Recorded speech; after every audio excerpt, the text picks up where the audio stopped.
Yun, so kamusta mga pisan? So sana'y lagi kayong okay. At bago tayo magpatuloy sa video natin, nakainom ka na ba ng tubig?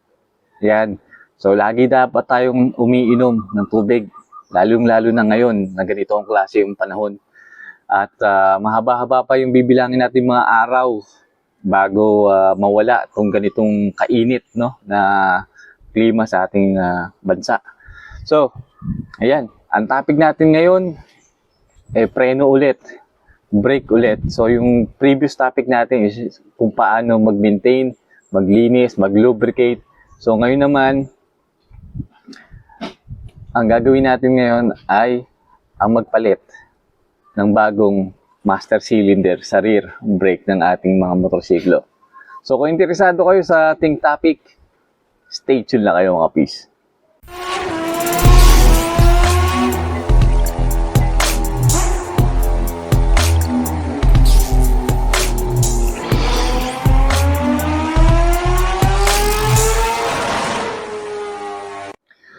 Alright, so kung nalinisan nyo na at na-lubricate yung inyong braking system, no?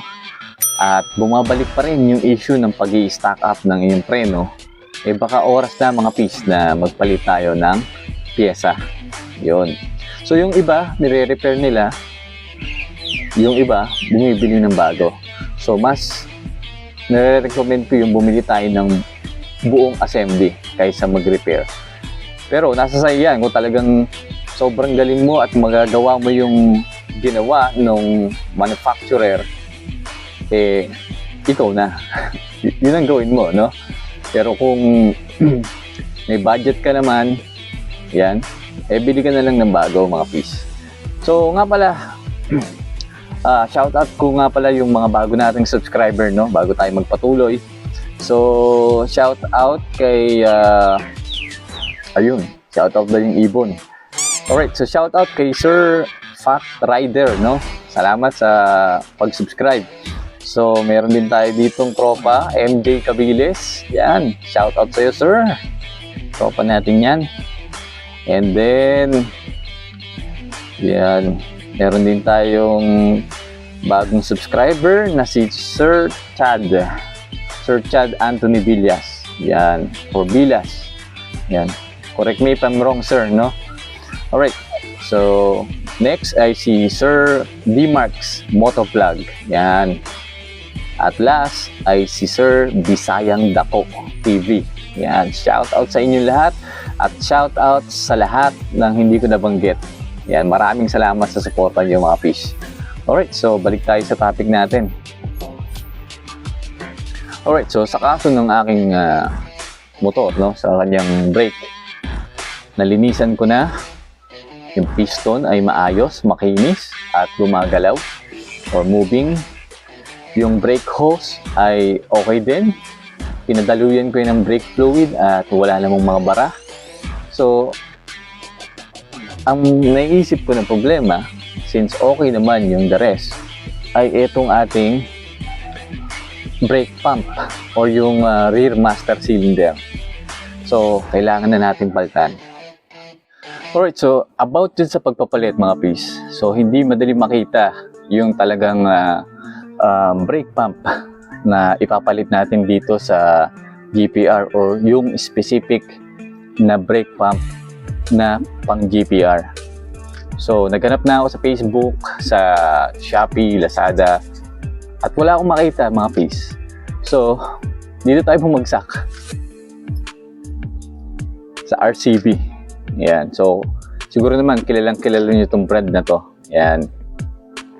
So, sabi sa description ay universal daw. Pero nung makita ko ay pang raider lang siya at sniper at sa iba pang klase ng motor po. Hindi talaga siya ganun ka-universal since hindi siya kasya dito.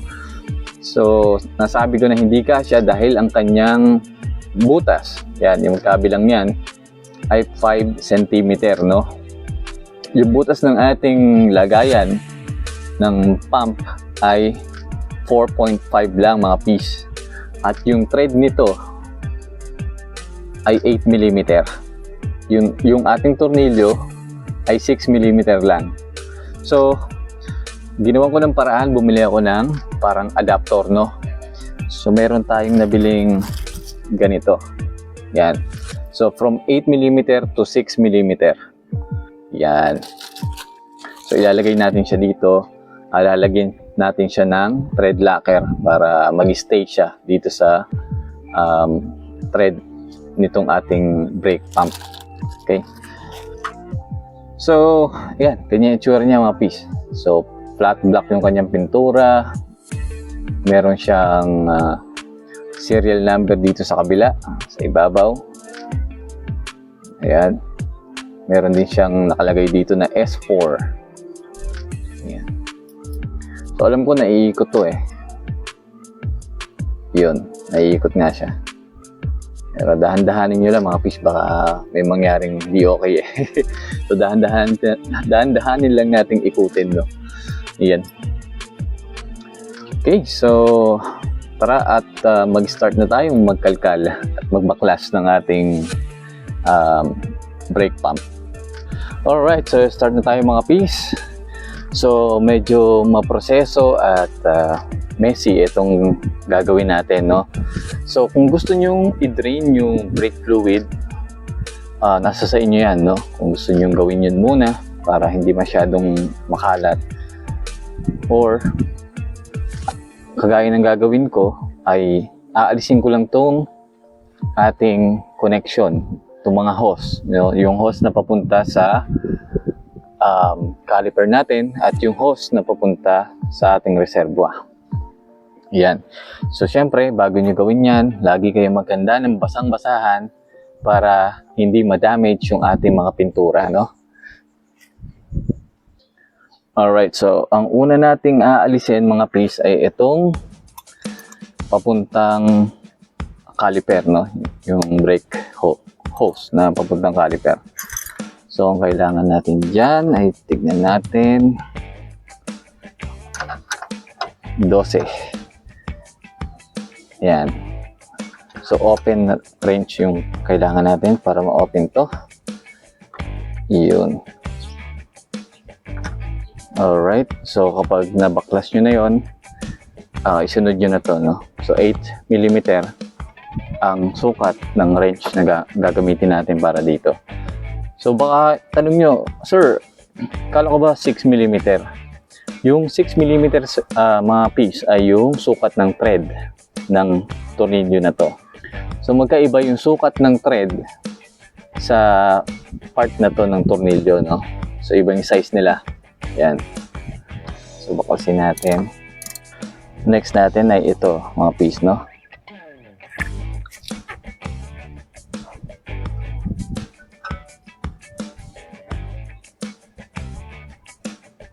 So meron lang siyang lock dito, no? Na parang alambre. So, tutulak lang natin siya palabas. Yan. Tapos may washer yan dito. Ingatan yung huwag mawala, no? Lalo na kung wala kayong spare. So, ito siya, no? Yan.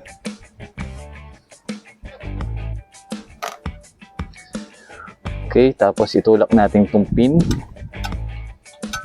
Yan.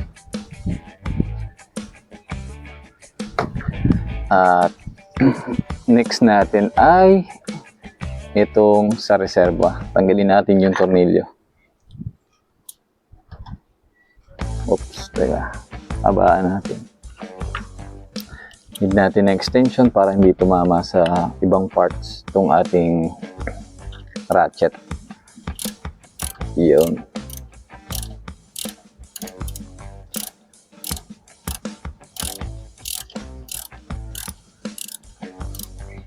Okay. Okay, sa baklas na siya. Tanggal na siya mga piece. Ganun lang kadali, no?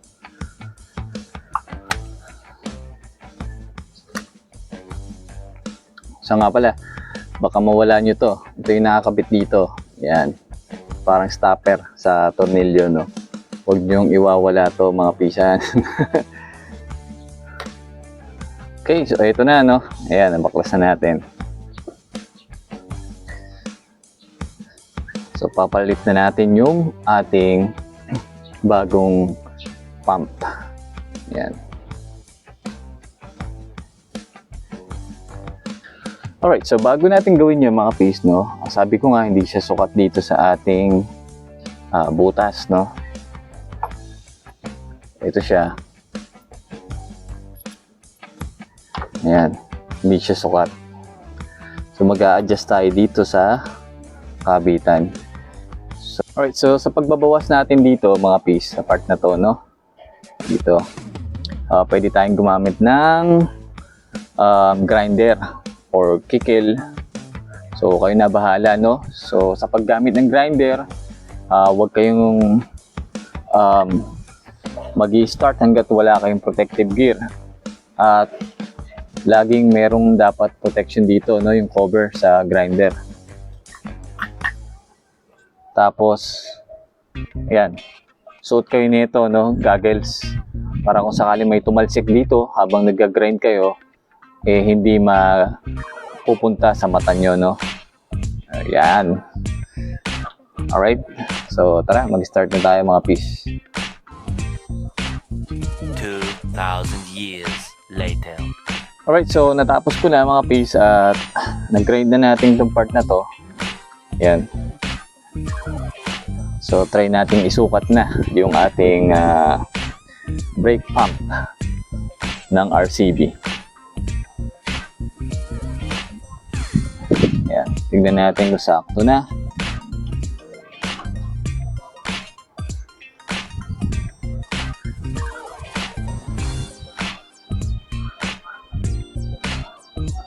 Alright, so okay na mga piece. So, ang nangyari, so sagad ko, no, tagusan yan para magkasya to, itong ating RCB. So, tapos sabi ko nga, lalagyan natin siya ng adapter, no, yung 8mm to 6mm na thread. Alright, so ito na yung ating adapter, no. So, gagamitan natin siya ng thread locker. Ayan. Nga pala mga piece, kung hindi sukat itong part na to, no, ayan, dito sa kabitan, pwede nyong i-grind din to, no, or gamitan ng kikil para medyo lumuwag yung kanyang space at magkasya siya dito. Yan. So lagyan na natin siya ng thread locker. Alright, so ito na mga piece, no. So nalagyan ko na siya ng thread locker. Yan, nakita niyo kulay blue. Yan. So ilalagay na natin tong adapter.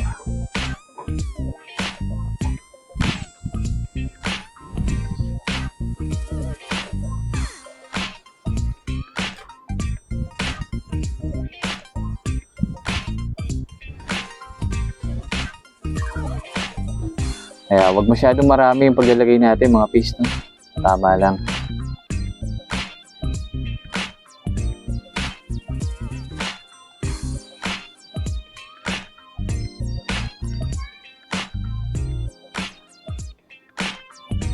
Okay, so okay na siya, no? Ayan, pinanasan ko lang konti at natulo na nga siya. Ayan, kakabit na natin to. Tingnan natin kung effective.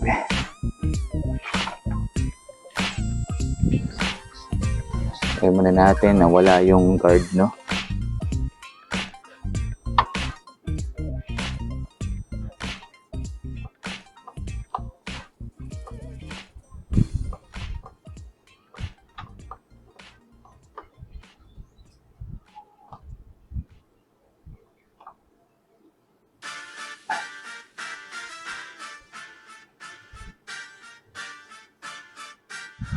Alright, so okay na siya mga piece, no? Na-install ko na siya.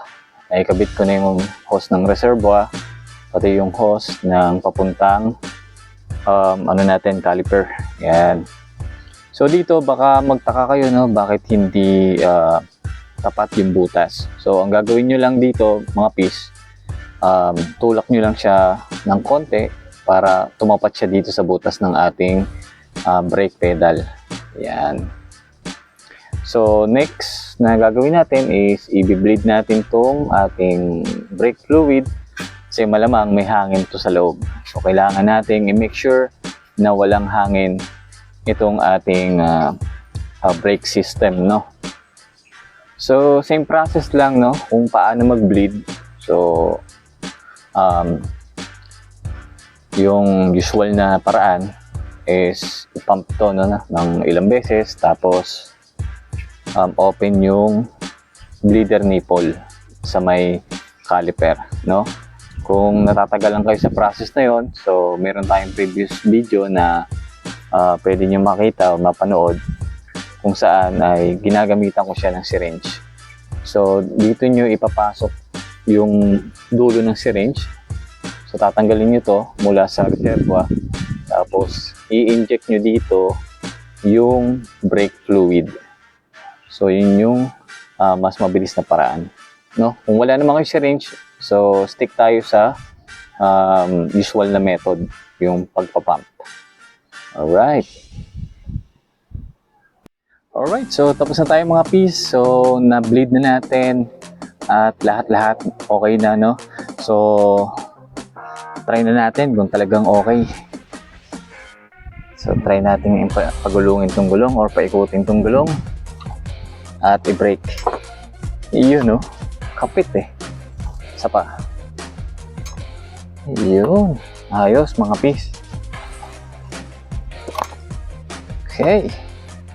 Goods. Alright, so yung RCB natin ay talagang effective. Nakita nyo naman na okay siya mga peas. So sana ay makatulong ang video na to at sana ay may natutunan kayo sa video na to mga peas, no? Alright, so huwag nyo kakalimutan mag-hit ng like, share at subscribe button at syempre yung notification bell para lagi kayong updated sa mga bagong videos na ilalabas ko. So hanggang dito na lang mga peas. Stay safe, ride safe, and peace out. Uy!